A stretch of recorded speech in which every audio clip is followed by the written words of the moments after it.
How to rate Legend Fighter game. Hi everyone, welcome back to another video from Crazy Gamer. If you are looking for a way to rate your Legend Fighter game, then it is super quick and easy and it can be done inside your game. Firstly, open up your Legend Fighter Mortal Battle app on your Android device or your iOS device and make sure that you're inside this lobby page. Now inside the lobby screen, you see a Rate Us button on the left. Click on that. And click on whether you'd like to rate 5 stars or just skip the rating option.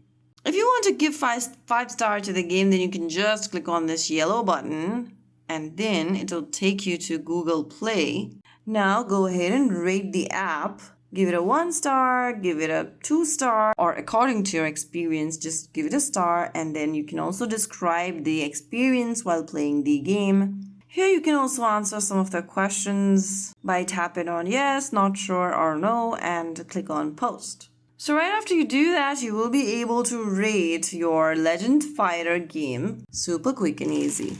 If you found the video helpful, don't forget to like, share, and subscribe to our channel. I will be back again in the next video. Thank you for watching.